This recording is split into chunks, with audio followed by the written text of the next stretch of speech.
Hold on. Hay casas que recuerdan, no de la manera en que los poetas hablan de la memoria, no en el asentamiento de los cimientos, ni en el lenguaje de la madera que cruje cuando la temperatura de la noche lo arranca de los tablones viejos, sino en la forma en que una herida recuerda la hoja que la hizo, cerrada, defendida, mantenida sellada por la presión desde dentro. En el invierno de 1887, en una granja a las afueras de Harrowfield, Pensilvania, una familia de 6 personas se mudó a una propiedad que había permanecido vacía durante 11 años. En menos de 4 meses, 3 de ellos estarían muertos o gravemente enfermos. En menos de 6, el forense del condado sellaría en silencio su propio informe y lo archivaría bajo una categoría que no existía en ningún registro oficial. La propiedad había cambiado de dueño 5 veces en 46 años. Cada venta se había hecho por debajo del valor de mercado, y cada familia que se marchó lo había hecho sin dar la clase de explicación pública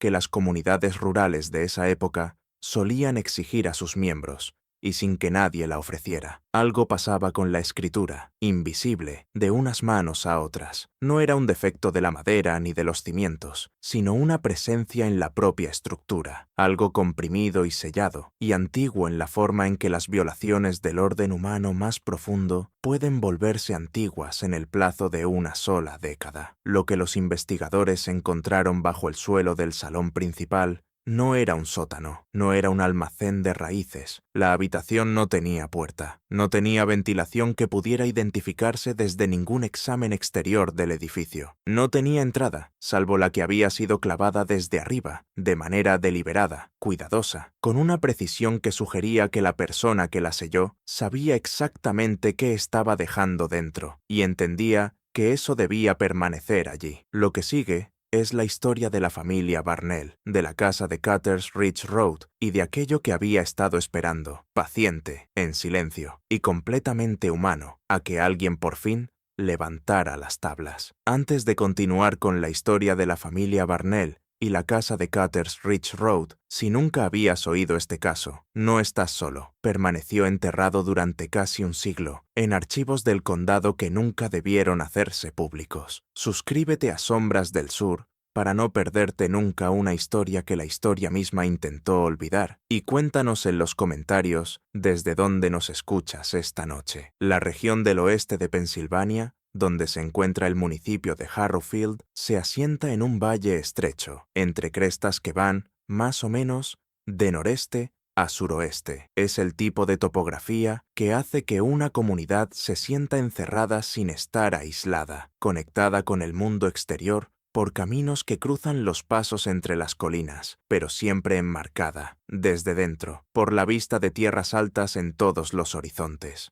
Para la década de 1880, la zona había acumulado suficientes décadas de ambición económica y colapso parcial como para adquirir la atmósfera particular de un lugar que había esperado más de sí mismo. Las colinas habían sido despojadas de su madera más accesible a mediados de la década de 1860, resultado de 2 décadas de actividad de aserraderos que cuando comenzaron parecían el establecimiento de una industria permanente y terminaron siendo el consumo rápido de un recurso finito. Los aserraderos habían abierto y cerrado dentro de una misma década. Se había propuesto un ramal ferroviario, estudiado por un grupo de ingenieros cuya visita generó una gran expectativa local, y luego, abandonado en silencio cuando la empresa que financiaba la ampliación se disolvió en circunstancias que el Kellerton Courier describió únicamente como irregularidades en las cuentas de los principales directivos. Se había encontrado carbón en cantidad suficiente para alentar la especulación, pero no en cantidad suficiente para que fuera rentable a gran escala. La tierra, despojada de sus recursos más útiles, había vuelto a su utilidad secundaria, la agricultura y el trabajo lento y paciente de hacer que un terreno pobre produjera lo suficiente para sostener a las familias que lo trabajaban. Lo que quedaba en Harrowfield en la década de 1880 era una comunidad de unas 400 almas. Estaban conectados con la ciudad más grande de Kellerton por 12 millas de camino que seguían el fondo del valle y se volvían realmente intransitables durante 6 a 8 semanas cada invierno, cuando la combinación de los ciclos de congelación y deshielo y el peso del tráfico de carretas convertía la superficie en algo más parecido a una formación geológica que a una carretera construida. La gente de Harrowfield no era extraña, eran el producto normal de un tipo concreto de vida estadounidense, en su mayoría protestantes, cuidadosos con el dinero de la manera en que lo son las personas, para quienes los errores financieros tienen consecuencias que duran generaciones, desconfiados de los extraños, como suelen ser las comunidades que han aprendido a depender de sí mismas, y profundamente pendientes de los asuntos ajenos, como lo están quienes entienden que su supervivencia es, de verdad, colectiva. Iban a la iglesia 2 veces los domingos. Llevaban registros meticulosos de transferencias de tierras, obligaciones de deuda, rendimiento de cultivos y datos vitales de su comunidad. Recordaban cosas. Recordaban quién había vendido, qué, por cuánto y en qué circunstancias. Y hablaban de esos asuntos como gente que entendía que la historia económica de sus vecinos era una forma de conocimiento práctico, útil para medir riesgos e identificar oportunidades. La propiedad de Cutter's Ridge Road tenía un historial registrado que se remontaba a 1841, cuando un hombre llamado Absalom Pruitt presentó una escritura por 43 acres de tierra en la parte oriental del municipio y comenzó la construcción de la casa principal en esa misma temporada. Pruitt había llegado a Harrowfield desde el condado de Lancaster, Pensilvania, 5 años antes, y en esos 5 años se había establecido como uno de los artesanos más capaces de la región. Su oficio principal era la carpintería, pero tenía el abanico de habilidades prácticas que la vida cerca de la frontera, en la América de comienzos del siglo XIX, exigía de cualquier hombre que quisiera ser útil. Sabía colocar piedra, sabía leer una pendiente y cavar unos cimientos, sabía convertir madera verde en estructura funcional y madera curada en muebles finos. Era conocido por ser meticuloso. Varias construcciones que había levantado o en las que había participado en la zona de Harrowfield seguían en pie en la década de 1880, y los hombres que entendían de carpintería podían reconocer su trabajo por la consistencia de sus uniones y por el nivel de cuidado aplicado a elementos de la construcción que la mayoría de los constructores consideraban invisibles una vez que las paredes estaban levantadas. Los cimientos de cualquier estructura construida por Pruitt se colocaban con el mismo cuidado que la fachada visible. La estructura interior estaba perfectamente aplomada y recta de maneras que eran difíciles de conseguir y fáciles de descuidar. Construía como si el interior del muro, el esqueleto oculto de la estructura, importara tanto como la superficie. La casa que construyó en Cutter's Ridge Road reflejaba por completo ese carácter. Era una granja de planta convencional para su época. 2 pisos, 4 habitaciones en la planta baja, un altillo para dormir arriba, un sótano accesible desde una trampilla en el suelo de la cocina y un porche cubierto en el lado sur, pero construida con un nivel de detalle que los vecinos comentaban cuando la visitaban durante su construcción. Los cimientos eran de piedra ajustada, colocada en seco con la precisión de un hombre que entendía la distribución del peso y el comportamiento del levantamiento por heladas en las condiciones específicas del suelo del valle. Las vigas principales del piso eran de roble blanco grande y bien curado, colocadas a corta distancia unas de otras y encajadas en la placa de base de una forma que distribuía el peso a lo largo de todo el perímetro de los cimientos. Los suelos, una vez colocados, eran nivelados y ajustados, sin huecos perceptibles entre tablas, sin variaciones de grosor que produjeran zumbido o resonancia al caminar sobre ellos. Eran, en el lenguaje del oficio, un suelo muerto, sólido, denso, amortiguado acústicamente por su propia masa y por la calidad de su instalación. Pruitt vivió en la propiedad con su esposa Constance y sus 4 hijos, desde que se terminó la casa, a finales de 1842 hasta 1858, cuando la vendió a una familia llamada Doherty y se marchó al oeste con lo que sus vecinos describieron años después en varios recuerdos, como un grado de urgencia desproporcionado para cualquier circunstancia visible. No hubo conflicto público. No hubo crisis financiera que nadie pudiera identificar. La cosecha de ese año había sido aceptable. El negocio de Pruitt había marchado con estabilidad. Había anunciado su intención de marcharse en primavera, y a finales de junio, la escritura ya se había transferido, los bienes estaban empaquetados y la familia Pruitt se había ido. El precio que pagaron los Doherty estaba notablemente por debajo de lo que razonablemente podía valer la propiedad. Solo la casa, por el nivel de construcción de Pruitt, debería haber marcado un mínimo más alto en cualquier negociación. Pero no hubo negociación. Pruitt puso un precio, los Doherty lo pagaron, y la transacción se completó con una rapidez que sugería que ambas partes tenían razones para querer acabar cuanto antes. La transferencia de la escritura quedó registrada. La línea correspondiente en el registro del condado estaba limpia, sin cargas, sin condiciones, sin notas. Lo que no quedó registrado fue todo lo demás. Los Doherty permanecieron 11 años. Patrick Doherty era un agricultor nacido en Irlanda que había llegado a Pensilvania a través de Nueva York una década antes de la Guerra Civil, como parte de la gran inmigración que la hambruna de la década de 1840 había puesto en marcha a través del Atlántico. Era un agricultor competente, un fiel asistente a la iglesia, un hombre sin distinción especial ni mala fama. Su esposa, Ellen, era más callada que él y más observadora. Los vecinos que conocían bien a la familia la describían como una mujer que se fijaba en las cosas, que prestaba atención a la calidad del silencio en una habitación tanto como a su sonido. Tenían 6 hijos cuando compraron la casa, y perdieron a 2 por fiebre en los 3 primeros años. No era algo inusual en una época en que las fiebres infantiles eran una constante en comunidades rurales sin medicina fiable, pero llamó la atención porque 2 muertes en 3 años estaban en el extremo alto de la pérdida normal. Un tercer hijo, un niño llamado Dermit, que tenía 8 años en el momento de la compra, murió en 1865, en lo que el registro del condado describió como una caída de causa indeterminada. La práctica habitual del registro era especificar la naturaleza de una muerte accidental, una caída de un pajar, una caída al arroyo, una caída mientras cortaba madera. La expresión causa indeterminada aparecía rara vez en el registro, y normalmente en circunstancias que justificaban cierta ambigüedad. En el caso de Dermit Doherty, no se anotó ningún detalle adicional y no parece haberse hecho ninguna investigación. Patrick Doherty vendió la propiedad en 1869 y trasladó a su familia superviviente al condado de Allegheny. No anunció la venta,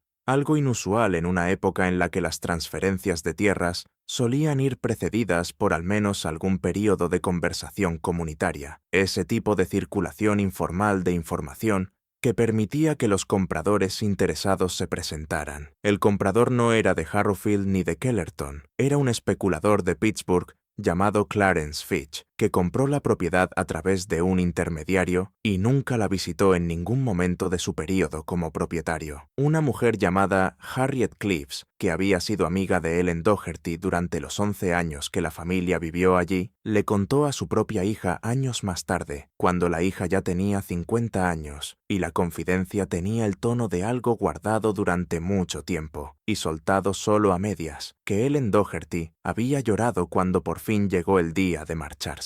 No por tristeza, al dejar un lugar que hubiera amado. A juicio de Harriet, aquel llanto era el de una mujer que estaba poniendo distancia entre ella y algo que nunca había podido nombrar de forma directa, algo con lo que había vivido durante 11 años aprendiendo a no mirarlo de frente. El alivio de partir era el alivio de una persona que se aleja de algo cuya presencia había comprendido, en algún nivel, sin haber podido nunca decir qué era exactamente. Harriet Cleaves no volvió a entrar en la casa de los Doherty. La había visitado 2 veces en los primeros años de su estancia, para las visitas sociales que las mujeres rurales solían intercambiar, y no regresó. Le dijo a su hija que había una habitación en aquella casa, el salón con la pared oriental, en la que nunca había podido sentarse con comodidad, ni siquiera el tiempo que duraba una visita. No por nada visible, no por nada que pudiera nombrar. Decía que era la calidad del aire de esa habitación. Decía que se asentaba en el pecho de forma distinta al aire de otras habitaciones, de otras casas. Decía que había pensado en eso durante muchos años después, y que la descripción más cercana a la que había logrado llegar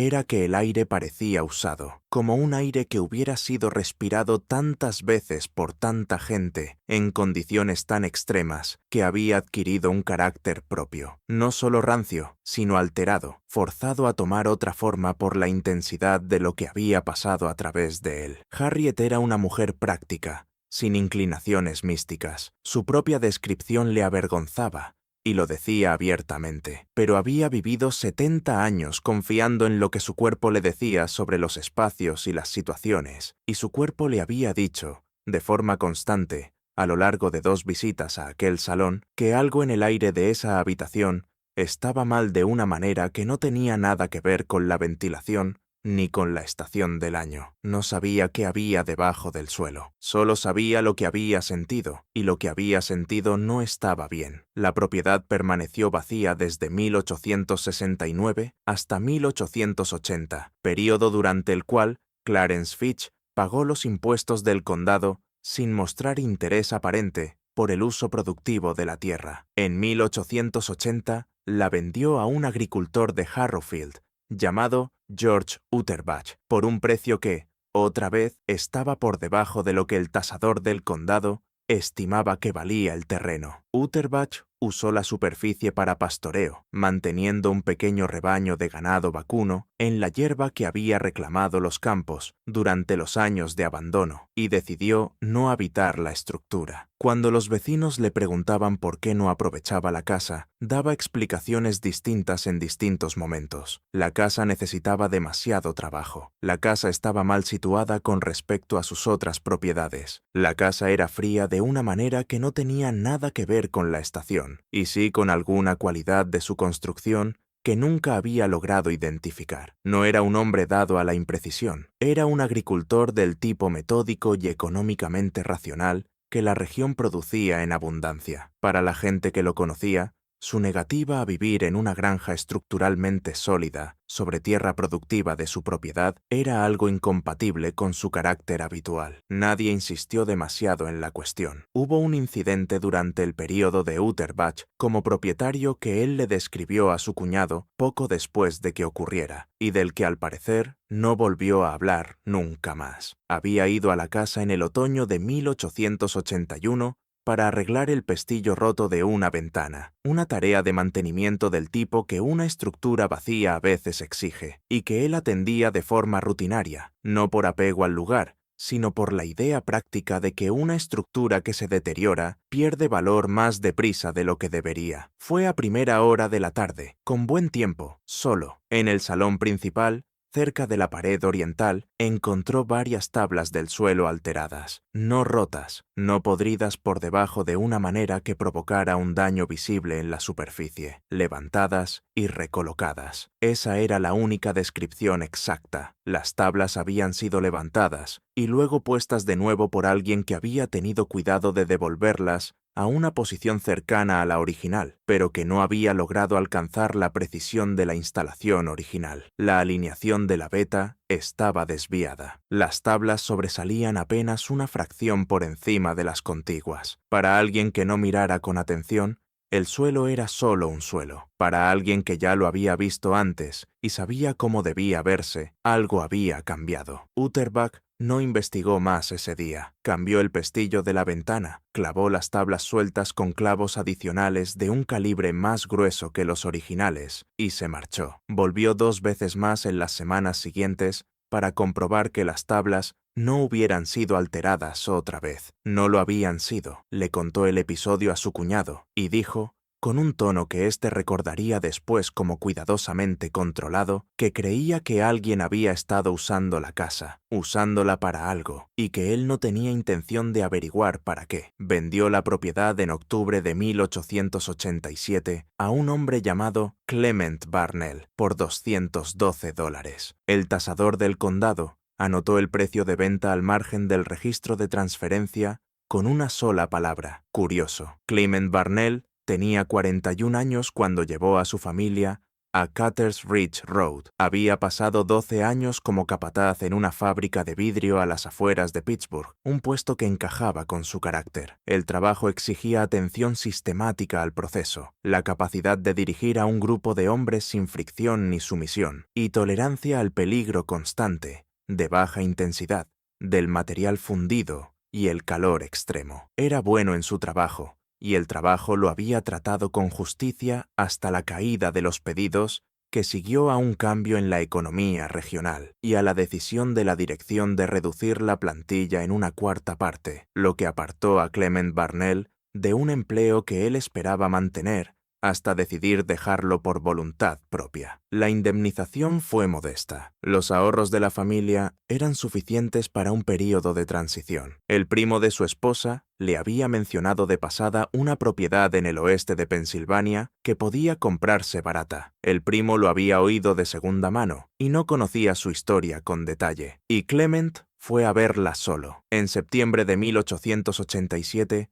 había recorrido cada habitación, había presionado con el pulgar cada unión visible y había observado los cimientos desde todos los ángulos que el exterior permitía. Los encontró firmes, los encontró más que firmes. Vio en la casa el trabajo de un constructor que había abordado su oficio con la misma seriedad sistemática con la que Clement siempre había afrontado el suyo, y reconoció en aquella estructura la huella de una mente que comprendía de manera intuitiva. No preguntó por el precio, no negoció, pagó el precio pedido y mudó a su familia en menos de 6 semanas. Fue la decisión práctica más importante de su vida, y la tomó del modo en que los hombres competentes de su tiempo solían tomar decisiones importantes, sobre la base de lo que podían ver y comprobar, sin prestar suficiente atención a la pregunta de qué era lo que no podían ver. Margaret Barnell tenía 37 años, una mujer cuyos padres habían llegado desde la región de Dalarna, en Suecia, a comienzos de la década de 1850. Primero se establecieron en Nueva York y luego siguieron el corredor migratorio sueco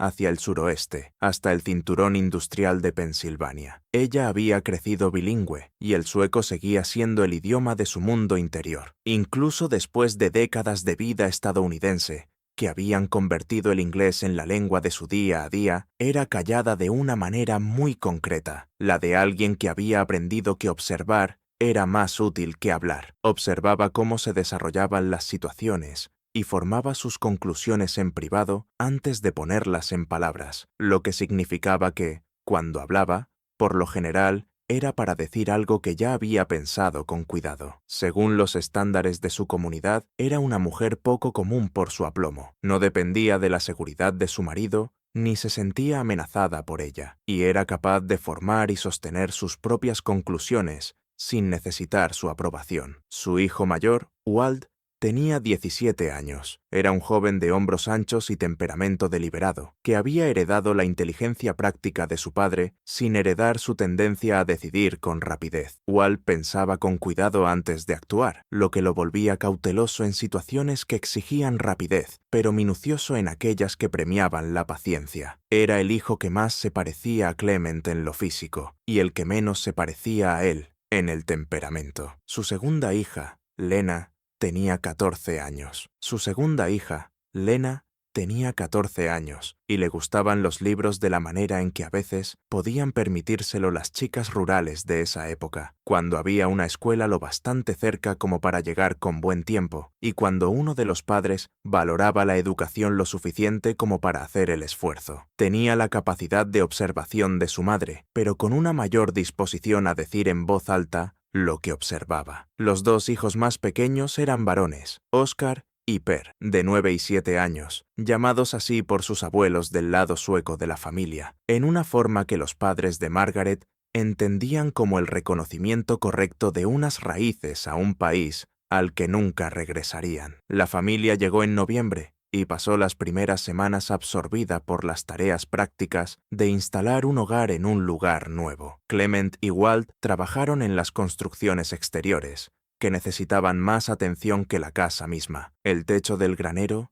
tenía una zona donde las tablas se habían deformado y separado de las vigas, y 3 tramos de la cerca necesitaban postes nuevos, allí donde los originales se habían podrido al nivel del suelo. La casa en sí necesitaba más limpieza que reparación. Margaret y Lena la fueron trabajando habitación por habitación, con la minuciosidad sistemática que una mujer con la formación de Margaret llevaba a ese tipo de tareas, retirando los restos acumulados de 11 años de abandono, los insectos muertos, los excrementos de ratón, las telarañas lo bastante espesas en las esquinas como para parecer parte de la construcción y no del descuido, y esa capa concreta de suciedad superficial que se posa sobre los objetos horizontales en un espacio deshabitado y acaba adhiriéndose a ellos casi de forma química. La limpieza llevó varios días. Cada habitación salió del proceso limpia en el sentido visible, con olor al jabón de lejía y a la cera de abeja que usaba Margaret, sin dar ninguna señal externa de lo que había sido antes de que ella pusiera allí sus manos, salvo el salón. El salón quedó limpio después del trabajo de Margaret, pero no olía limpio. Olía a algo que estaba por debajo de la limpieza, algo sobre cuya superficie se quedaban el jabón y la cera, sin afectar la capa más profunda. Margaret lo notó y lo atribuyó a la madera vieja y al vapor acumulado de un espacio sellado. Colgó cortinas en la pared oriental, movió los muebles más pesados para cubrir la zona donde las tablas del suelo se veían apenas desniveladas, y le habló a Clement de esas tablas. Él dijo que se ocuparía de ellas en primavera. Ella lo aceptó y pasó a la siguiente tarea. Entonces, el invierno se asentó alrededor de la granja con la autoridad particular de los inviernos de Pensilvania en aquel país de valle, no con las acumulaciones dramáticas de las regiones montañosas, sino con un frío gris, persistente y cargado de humedad, que se metía tanto en las estructuras como en los cuerpos, con una constancia paciente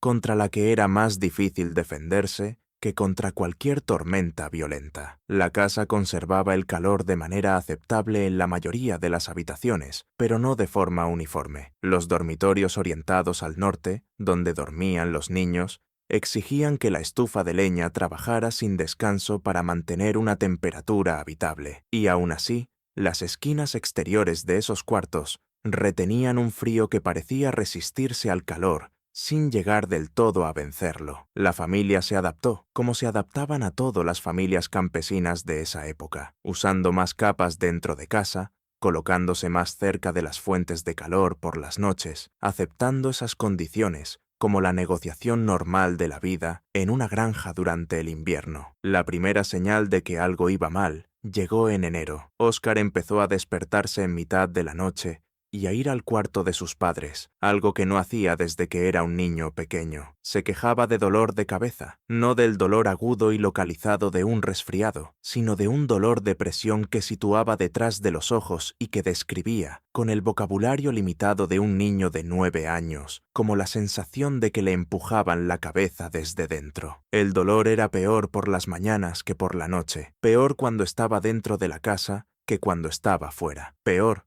aunque entonces nadie de la familia hizo esa conexión, en el salón que en cualquier otra habitación de la casa. Margaret le tomó la temperatura y la encontró ligeramente elevada, no lo suficiente como para indicar una fiebre seria, pero sí lo bastante como para sugerir el comienzo de una enfermedad. Le cambió el lugar donde dormía, alejándolo de la pared exterior, donde el frío se hacía sentir más, y lo observó con atención. Los dolores de cabeza continuaron, la temperatura subía algunos días y desaparecía otros, en un patrón que no coincidía con la evolución típica de ninguna enfermedad que ella reconociera. Per empezó a mostrar síntomas parecidos en febrero, el momento en que ocurrió, un niño empeorando, y luego un segundo con las mismas señales tempranas, le sugirió a Margaret una causa infecciosa, algo que había pasado de Oscar a su hermano menor, por la cercanía de dormir juntos. Esa era la interpretación racional, y la mantuvo mientras también anotaba, en el inventario privado y cuidadoso que llevaba dentro de sí sobre las cosas que no terminaban de encajar, que el patrón de síntomas de Per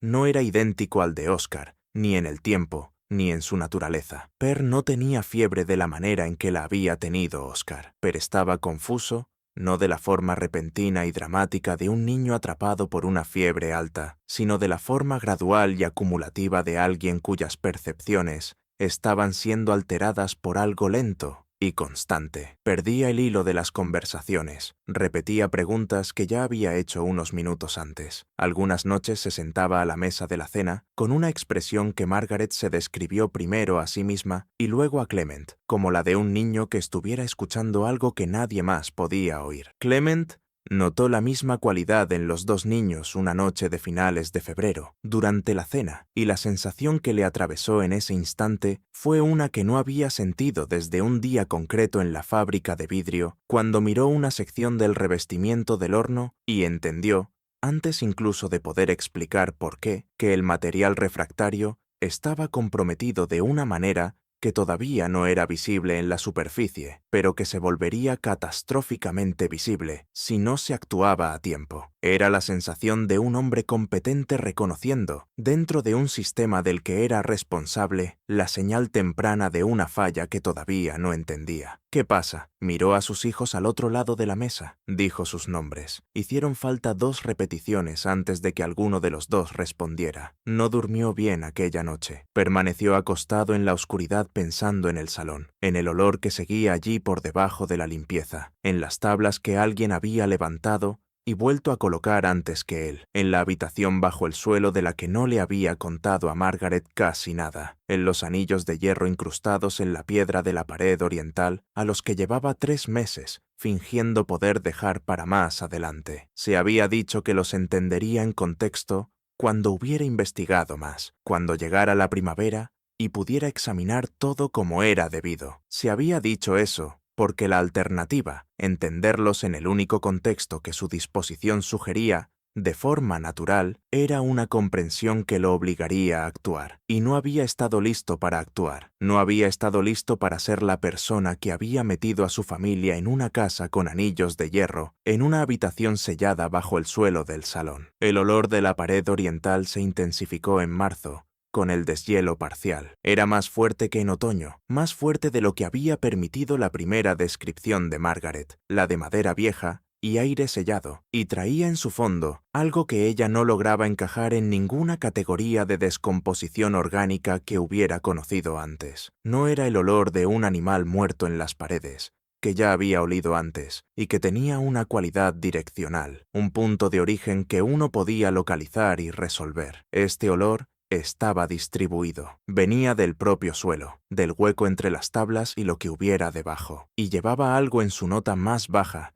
que la hacía reacia a investigarlo, porque había aprendido, a lo largo de un invierno de observación cuidadosa, que las cosas de aquella casa que no tenían explicación normal estaban conectadas entre sí de una manera que ella todavía no había terminado de entender. Le dijo a Clement que ese olor tenía que resolverse. Clement estuvo de acuerdo. En la mañana del 19 de marzo de 1888, él y Walt apartaron los muebles de la pared oriental y empezaron a examinar el suelo. Lo que encontraron en los primeros 15 minutos bastó para dejarlos a los dos en silencio. Las tablas más cercanas a la pared ya habían sido abiertas antes, no una sola vez, sino varias. La evidencia estaba visible en el patrón de los clavos, si uno sabía dónde mirar. El clavado original era uniforme, a intervalos regulares, del mismo calibre en toda la zona, el trabajo de una mano cuidadosa. Sobre esos agujeros originales se habían introducido 2 series posteriores de clavos, cada una con intervalos ligeramente distintos, cada una de un calibre ligeramente distinto, cada una penetrando las tablas en posiciones que casi, pero no del todo, coincidían con las originales. Alguien había abierto el suelo al menos 2 veces después de la instalación original. Alguien había vuelto a colocar las tablas cada vez, presionándolas lo suficiente para que la alteración no resultara evidente, pero no con el cuidado necesario para devolverles la precisión original. La alineación de la veta estaba desviada por fracciones. Las tablas sobresalían un poco por encima de las contiguas. A los ojos de Clement, los ojos de un hombre que había pasado toda su vida laboral evaluando la precisión del trabajo ajeno, las diferencias eran inconfundibles. Levantó la primera tabla con una palanca. El olor que subió desde abajo era una versión concentrada de lo que llevaba meses filtrándose a través del suelo. El mismo carácter, pero sin la dilución de las tablas ni el efecto filtrante de la madera y los huecos. Fue suficiente para que Walt diera un paso atrás y se cubriera la cara con la manga. Clement no retrocedió. Levantó la segunda tabla y luego la tercera. Le dijo a Walt que trajera un farol. El farol, sostenido por la cadena a través de la abertura, arrojó su luz sobre un espacio que no era una cámara baja, no era un sótano, no era nada para lo que el vocabulario normal de la construcción residencial tuviera una palabra cómoda. Era una habitación de dimensiones deliberadas y pensadas, de unos 8 pies en una dirección y, al parecer, 10 o más en la otra, sin que pudiera verse su extensión completa desde la abertura. El suelo era de tierra apisonada, las paredes eran la piedra ajustada de los cimientos exteriores, la misma construcción en seco visible en los muros exteriores de la casa, la misma mano, claramente, el mismo cuidado. El techo era la parte inferior del suelo del salón, reforzada desde abajo con vigas adicionales que corrían en dirección opuesta al entramado principal del piso, creando una estructura en capas mucho más maciza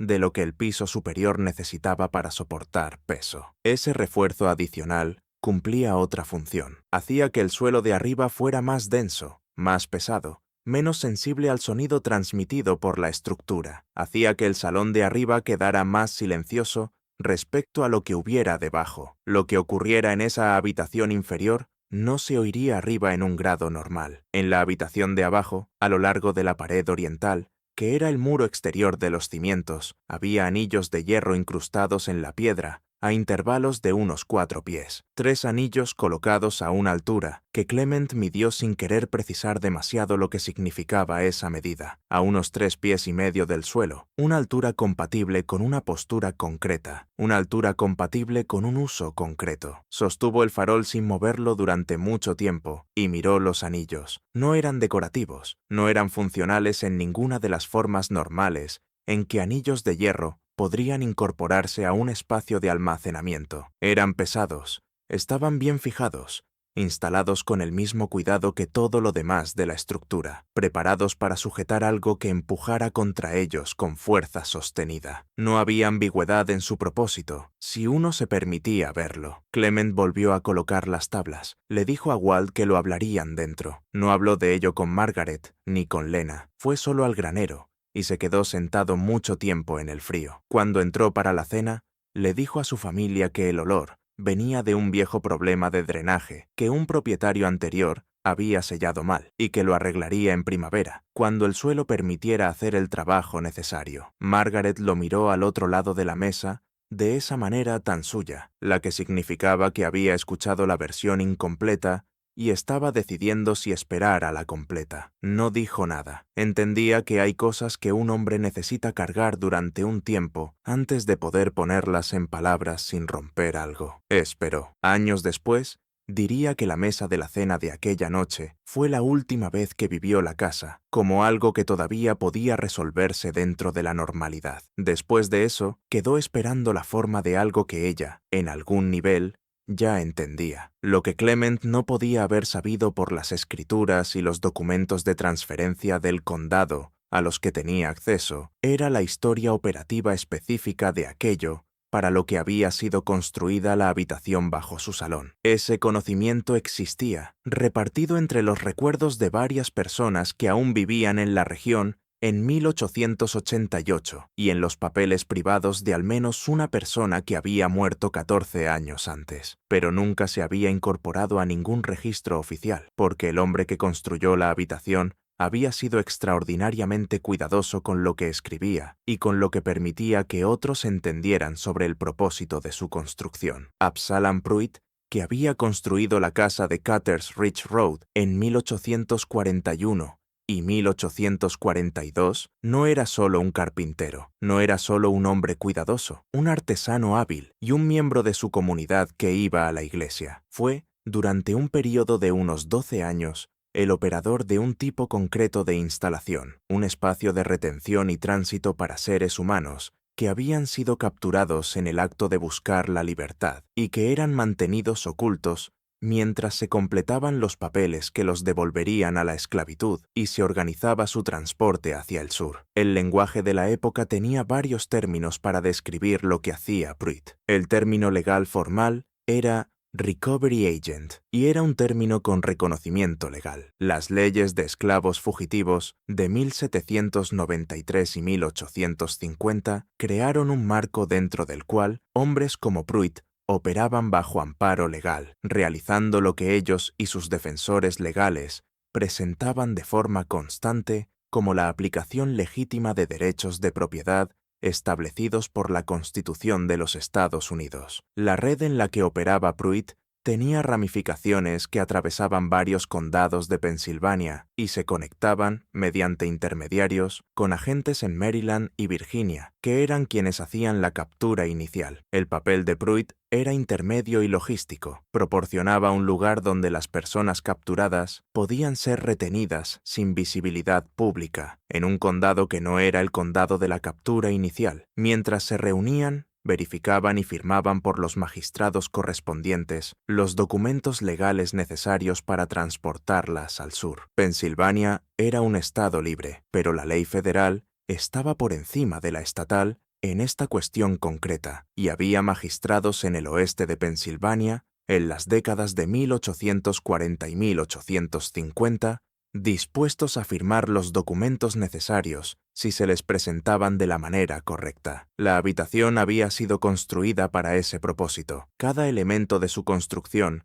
reflejaba las exigencias de ese propósito. El refuerzo acústico del techo para que los sonidos de abajo no llegaran al espacio habitable de arriba, la ausencia de cualquier ventilación que pudiera identificarse desde el exterior, los anillos de hierro colocados a la altura adecuada para asegurar a personas en una postura concreta, las dimensiones lo bastante amplias para mantener a varias personas durante varios días, pero lo bastante reducidas para resultar invisibles en cualquier examen arquitectónico de la estructura, el suelo de tierra apisonada, que absorbía humedad y residuos biológicos sin mostrar el manchado ni retener el olor que habrían mostrado la madera o la piedra. La entrada sellada y disfrazada como parte normal del suelo, en una habitación que cumplía la función social ordinaria de un salón, una habitación donde se sentaban las visitas, donde se mantenía la superficie de respetabilidad sobre un espacio en el que se ocultaba la maquinaria de lo contrario. Habían retenido personas en esa habitación. Los registros que Clement encontraría meses más tarde,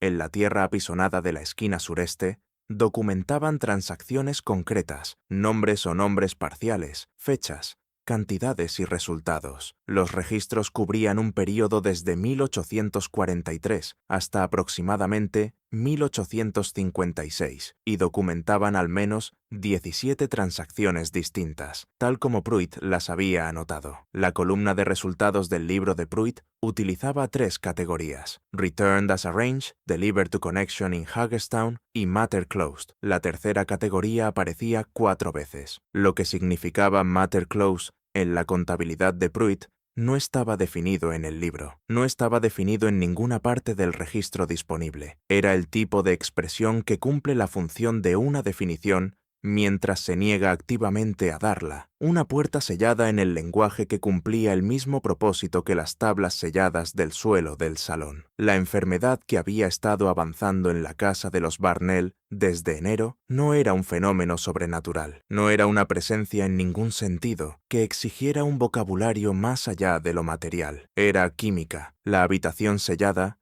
a lo largo de sus 4 décadas de encierro, se había convertido en un depósito de liberación lenta de compuestos que la ciencia de la década de 1880 todavía no tenía un marco completo para entender. Materia orgánica, rastro biológico, el residuo atmosférico de un espacio cerrado que había contenido cuerpos humanos aterrorizados en cautiverio prolongado, bajo condiciones de estrés fisiológico extremo. Lo que el miedo le hace al cuerpo humano a lo largo de días y semanas no es solo psicológico, es químico, es hormonal, está presente en el aliento, en el sudor y en toda descarga biológica de un cuerpo sometido a una crisis sostenida, multiplicado a lo largo de 17 transacciones documentadas y a través de la biología específica del suelo de tierra apisonada y de los muros de piedra sellados. Todo eso se había acumulado durante 40 años de encierro. La habitación se había convertido en una especie de registro químico de su propia historia, no en un sentido metafísico,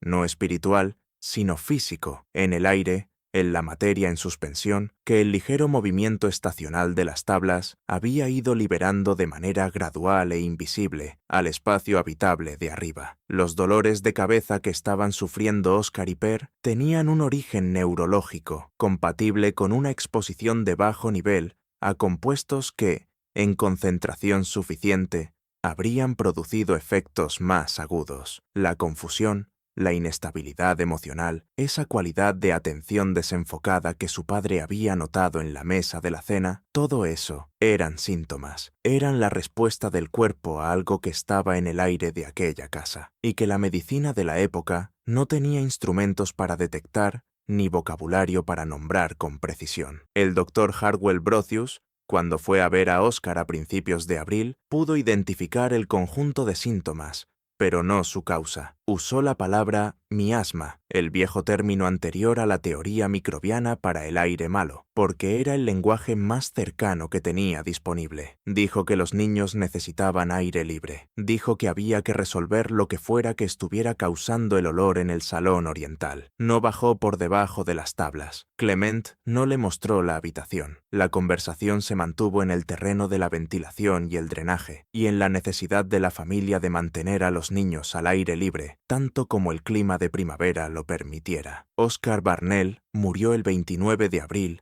de 1888. Tenía 9 años. La causa de muerte registrada por Brocius fue brain fever, una categoría que cubría una serie de deterioros neurológicos que la medicina de la época no podía diferenciar con más precisión. Llevaba enfermo 3 meses, con una progresión que se había acelerado de forma brusca en sus últimas 3 semanas, pasando de los dolores de cabeza y la confusión a las convulsiones y a largos períodos de inconsciencia que la familia acompañó sin tener recursos para hacer nada más que estar presente. Fue enterrado en el cementerio luterano de Harrowfield el 1 de mayo. Walt cavó la tumba porque Clement no fue capaz de hacerlo, y Margaret no permitió que Clement le dijera a Walt por qué su padre no podía cavar la tumba de su hermano. Per cayó gravemente enfermo dentro de las 2 semanas posteriores a la muerte de Oscar. La evolución en Per fue más rápida que en Oscar, como si el mecanismo que causaba la enfermedad se hubiera afinado a través del primer niño, o como si el menor peso corporal de Per lo hiciera más vulnerable. Margaret, que para entonces ya había construido en su mente una relación que todavía no podía expresar del todo, pero que ya no podía ignorar, entre las tablas, entre el olor, entre el deterioro de los niños, entre el salón oriental que nunca había olido limpio por más veces que ella lo limpiara, tomó una decisión sin consultar a Clement. Preparó las cosas de Per un miércoles por la noche y lo llevó a la mañana siguiente a casa de su hermana en Kellerton, a 12 millas de distancia. Clement no discutió. Ya estaba más allá de discutir. Se quedó en la puerta de la cocina viendo a su esposa subir a Per al carro y no le preguntó cuándo volvería, porque entendía que su esposa estaba haciendo lo único claramente correcto que se había hecho en esa casa desde noviembre. Per se recuperó despacio. Los dolores de cabeza reaparecieron durante meses después de salir de la casa y luego, poco a poco, a lo largo de aproximadamente un año, fueron disminuyendo hasta casi desaparecer. Llevaría una sensibilidad residual el resto de su vida, una propensión al dolor de cabeza en espacios cerrados o mal ventilados que sus médicos, cuando tuvo edad suficiente para consultarlos por su cuenta, no pudieron relacionar con ninguna afección de base identificable. La relación existía, pero vivía en el vacío entre lo que había ocurrido en su cuerpo dentro de aquella casa y lo que la medicina de su época tenía herramientas para ver. Clement se quedó en la casa. Lena se quedó con su padre porque Clement no iba a enviarla lejos sin una explicación, y esa explicación todavía no estaba del todo formada. A lo largo de abril, y entrando ya en mayo, Lena empezó a mostrar lo que Brocius describió como agotamiento nervioso, un cansancio que no era el cansancio de una enfermedad en el sentido habitual, sino un desgaste más profundo, como si la energía normalmente disponible en un cuerpo joven simplemente ya no respondiera a sus fuentes normales de recuperación. Dormía y despertaba sin sentirse descansada. Se sentaba a hacer una tarea y olvidaba lo que pensaba hacer. Desarrolló una sensibilidad al sonido que volvió físicamente doloroso el ambiente acústico normal de una granja en funcionamiento, los animales, las herramientas, el ruido del clima sobre el techo, de una manera que ella no podía explicar y que no guardaba relación con ninguna sensibilidad previa que hubiera mostrado. Clement observó el deterioro de su hija durante 3 semanas de mayo y entendió, con el tormento particular de un hombre que ha reconocido un peligro que no logró impedir, que la primavera había llegado demasiado tarde. Había pensado investigar la habitación como era debido. Había pensado encontrar la explicación que le permitiera decidir qué hacer. La primavera había llegado. Su hijo estaba bajo tierra. Su hija estaba enferma en una casa construida sobre una habitación con anillos de hierro en la pared. Y él había esperado demasiado. Volvió a entrar en la habitación en la segunda semana de junio. Fue solo, a media tarde, con 2 faroles, una regla de carpintero y una pala de mango corto. Pasó 2 horas bajo las tablas, midió cada superficie, examinó los anillos de hierro con toda la atención que les había negado desde marzo. Recorrió el perímetro de la habitación con un farol sostenido cerca de la pared, no buscando algo que la primera inspección hubiera pasado por alto. En la esquina sureste, donde la piedra de las 2 paredes se unía en un ángulo de 90 grados, notó una diferencia en la superficie del suelo de tierra, una leve depresión, tal vez 4 pulgadas más baja que el nivel alrededor, de aproximadamente 2 pies cuadrados, con un borde demasiado preciso como para ser un simple asentamiento natural. Tomó la pala y rompió la superficie con cuidado. A las 8 pulgadas, la pala golpeó algo que no era piedra ni raíz. Metió la mano en la excavación y sacó un bulto envuelto en tela que había sido colocado en esa cavidad con cuidado. La tela se doblaba sobre el contenido y estaba apretada para reducir al mínimo su volumen. La tela se había deteriorado mucho en 4 décadas bajo tierra. Se fue deshaciendo por partes al levantarla, soltando un olor a moho y tiempo comprimido. El contenido estaba intacto, una colección de papeles doblados, unas 40 hojas de distintos tamaños, atadas con un cordel que se había degradado hasta volverse frágil. Los papeles habían sido envueltos en la tela y luego envueltos otra vez en otra cosa, una pieza de tela encerada o de cuero tratado. No pudo determinar cuál, pero había protegido los documentos de la humedad de la tierra apisonada con suficiente eficacia como para conservar su legibilidad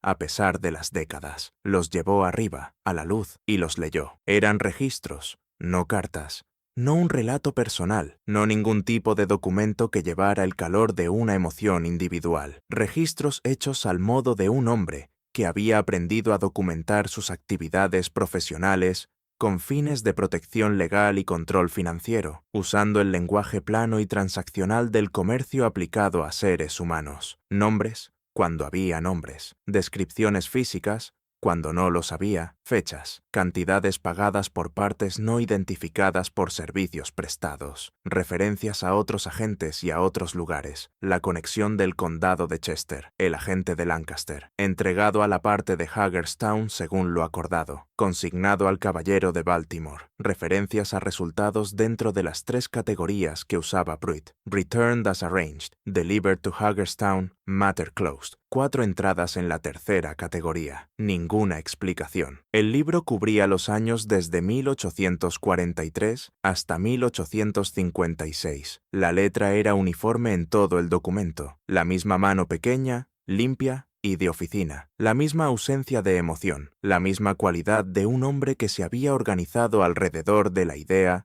de que lo que estaba haciendo era comercio legítimo y de que documentar ese comercio era una forma de protección legal. Clement Barnell se quedó sentado mucho tiempo sobre el suelo de tierra apisonada de aquella habitación, sosteniendo esos papeles. No era un hombre con formación académica. Había dejado la escuela a los 12 años, pero sabía leer, podía entender lo que estaba leyendo, y lo entendió por completo para cuando volvió a subir por la abertura del suelo del salón, colocó otra vez las tablas y envió a Lina a Kellerton esa misma tarde. A la mañana siguiente, fue a ver al alguacil, Rudolf Fenstermacher. Puso los papeles sobre el escritorio de Fenstermacher y le contó dónde los había encontrado y cómo, y le describió la habitación y los anillos. Respondió por completo a las 3 preguntas de Fenstermacher. Aceptó la petición del alguacil de no decir nada a nadie hasta que las autoridades del condado fueran consultadas. Le estrechó la mano y regresó a su granja,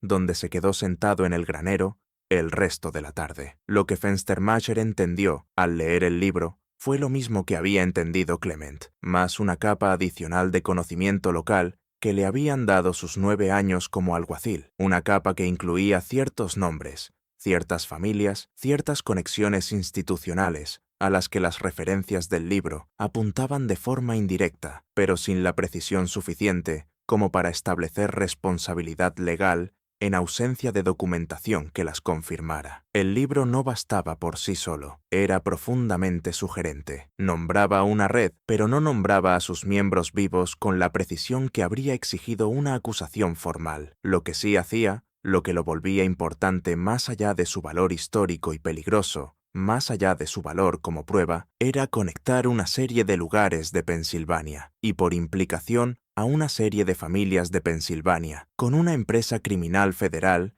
que había operado bajo apariencia de legalidad, pero que desde la aprobación de la 13ª enmienda y el final de la guerra, se había vuelto claramente criminal en su carácter histórico. Los hombres a los que el libro aludía no eran hombres que simplemente hubieran ocupado cargos políticos que la ley más tarde condenó. Eran hombres, o bien sus padres y sus tíos, que habían participado en transacciones concretas que involucraban a seres humanos concretos, documentadas en la letra ordenada y comercial de Pruitt, hechos que potencialmente podían rastrearse a través de otros registros del condado, otros corresponsales y otros testigos que quizá todavía seguían vivos. La consulta duró 6 semanas. Funcionarios del condado fueron a ver a Fenstermacher. Fenstermacher le informó a Clement que el asunto estaba siendo revisado. A finales de agosto, obreros de Kellerton vertieron concreto en la habitación bajo el salón, sellando el suelo de forma permanente. El informe del forense del condado sobre la causa de muerte de Oscar Barnell, que Brocius había presentado con una nota manuscrita adjunta, expresando su inquietud de que el patrón concreto del deterioro del niño estuviera relacionado con las condiciones de la casa y mereciera una investigación, fue reclasificado bajo una categoría administrativa que no había sido creada específicamente para enterrarlo, pero que en la práctica hacía difícil encontrarlo. El propio libro desapareció dentro de un archivo administrativo del condado, clasificado bajo un número de referencias sin descripción correspondiente en el índice principal. Clement recibió los papeles de vuelta de manos de Fenstermacher en octubre, junto con una carta de un administrador del condado, cuyo nombre Clement no pudo recordar con claridad más tarde, explicando que el condado había revisado los documentos, los había considerado de naturaleza histórica y había determinado que no correspondía iniciar ningún procedimiento legal actual. La carta usaba la expresión «matter closed», una expresión que, dado que el propio libro empleaba esa misma frase, pudo haber sido elegida a propósito o no. Clement no preguntó. Vendió la propiedad en octubre de 1888 por $180, $32 menos de lo que había pagado el año anterior, y trasladó a su familia al condado de Allegheny. Nunca regresó a Harrowfield, nunca habló en público sobre la casa, ni sobre lo que se había encontrado en ella. Margaret lo sobrevivió 11 años. En el último año de su vida, cuando tenía 69 años y estaba confinada la mayor parte del tiempo en casa, por la artritis que llevaba una década avanzando en sus articulaciones, le dictó a Lena una serie de cartas. No para circularlas, dijo, sino simplemente para guardarlas. Las cartas trataban la casa de Cutter's Ridge Road con un nivel de detalle y una franqueza que ella nunca había conseguido en 40 años de vivir con aquella experiencia. Describió el salón el primer día que lo limpió. Describió la calidad del aire. Describió la noche en que permaneció despierta a finales del invierno y entendió, con una claridad que le llegó de golpe y no por acumulación, que lo que olía desde debajo de la pared oriental no era madera ni drenaje. Describió la mesa de la cena la noche en que Clement volvió del granero y les habló del problema de drenaje y cómo entendió que su marido la estaba protegiendo de algo al no contárselo, y que aquello de lo que la protegía era algo cuya forma él mismo todavía no había logrado comprender del todo. Describió la noche en que subió a Per al carro. Describió la cara de Clement en la puerta. Escribió: lo peor no fue lo que se hizo en esa habitación. Lo peor fue entender que la casa había pasado de una familia a otra durante 40 años, cada vez un poco más barata que la vez anterior, y que en algún lugar del condado, en el municipio, y en los asuntos de hombres hablando con hombres en lugares donde las mujeres no estaban presentes, siempre hubo personas que sabían o sospechaban lo suficiente como para saber que el precio reflejaba algo, que lo barata que era la casa no nacía de la ignorancia, que la ignorancia era elegida, que lo que respiraron mis hijos era el aire de una habitación que pudo haberse abierto décadas antes de que nosotros llegáramos a ella, y que la razón por la que no se abrió fue que abrirla habría exigido una conversación que nadie estaba dispuesto a tener. Escribió: «Llegué al horror de aquello. No era que se hubiera hecho algo inhumano. El horror era que se había hecho con cuidado, por un hombre que iba a la iglesia y llevaba registros, y que esos registros no se guardaban por vergüenza, sino por la necesidad de demostrar que las cuentas estaban saldadas». Dejó la pluma después de esa frase y no volvió a hablar durante un buen rato. Y Lena, que estaba transcribiendo, esperó. Cornelia Fals tenía 63 años en 1927 cuando un empleado del condado llamado Wallace Hederman encontró el archivo y le escribió. Llevaba 15 años documentando la historia de la libertad y de su supresión en el oeste de Pensilvania, y en esos 15 años había aprendido a leer los registros administrativos con la atención concreta de alguien que entendía que la información más importante de un archivo suele ser precisamente la información que ha sido mal clasificada. Un archivo mal clasificado no es necesariamente un accidente. Un archivo que ha sido movido de un sistema de referencia a otro, sin un cruce de índices, no es necesariamente incompetencia. El archivo refleja las intenciones de quienes lo organizaron, y las intenciones de quienes lo organizaron no siempre quedaron registradas. A lo largo de 15 años, había desarrollado un sentido finamente calibrado para distinguir entre un archivo que se había perdido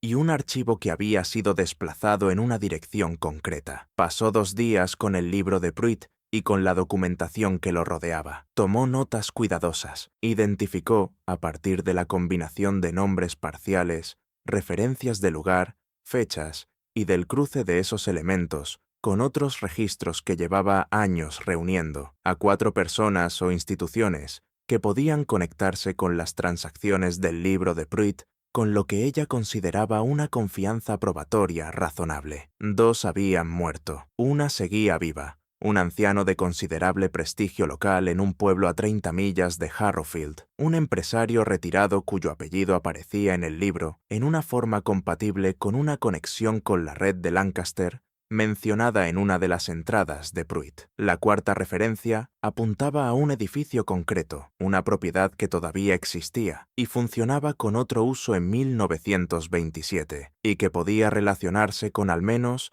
2 de las transacciones documentadas. Escribió un informe. Lo envió a una revista regional de historia que publicaba trabajos sobre el período anterior a la guerra. La revista lo aceptó de manera provisional, luego aplazó la publicación a la espera de una revisión adicional y después lo rechazó sin dar una explicación concreta. Lo envió a otras 2 revistas académicas. Ambas lo rechazaron. Lo envió a un periódico de Pittsburgh, donde un editor mostró un interés genuino y luego dejó de estar localizable. Pasó 4 años tratando de colocar el informe en un medio con alcance público, y a lo largo de esos 4 años observó el conjunto concreto de obstáculos que encontraba y pensó con cuidado en lo que ese patrón de obstáculos le decía sobre quienes, en la región, seguían interesados en mantener el silencio concreto que el libro de Pruitt tenía el poder de romper. En 1931 murió.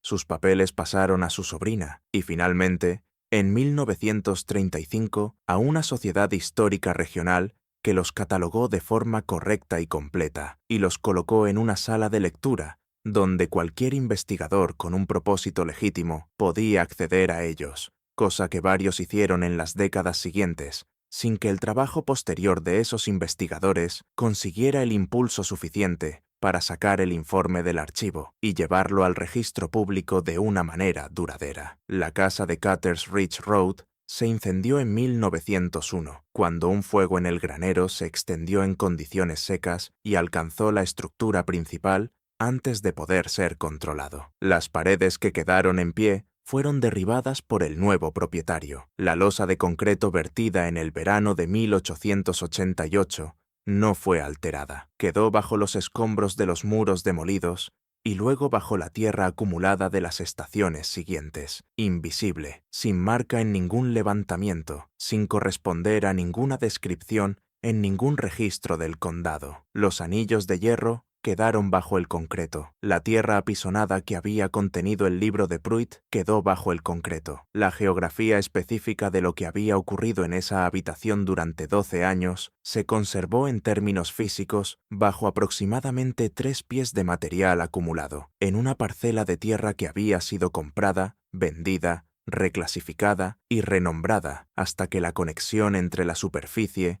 y lo que había debajo se volvió, para cualquiera que consultara los registros disponibles, funcionalmente invisible. Per Barnell fue entrevistado en 1939 por la sobrina de Cornelia Fals, que intentaba continuar el trabajo de su tía. Tenía 58 años. Dijo que no recordaba la casa con claridad. Había sido demasiado joven, y los recuerdos que conservaba eran recuerdos comprimidos y cargados de emoción de la primera infancia, que no se convierten en el tipo de relato secuencial y detallado que sirve como testimonio histórico útil. Pero recordaba el olor. Dijo que no era un olor que pertenecía a ninguna categoría común de olor doméstico. No era madera, ni tierra, ni descomposición en el sentido habitual. Dijo que había vuelto a encontrarlo una vez más en su vida adulta, en un lugar concreto de Francia, en 1918, en circunstancias que no describió en detalle. Dijo que, en su memoria, los dos olores eran idénticos. Dijo, es el olor de personas que tuvieron miedo durante mucho tiempo en un lugar pequeño. No lo sabía cuando tenía 7 años. Ahora sí lo sé. No dijo nada más al respecto. Le agradeció a la sobrina de Cornelia Fals su tiempo, volvió a su casa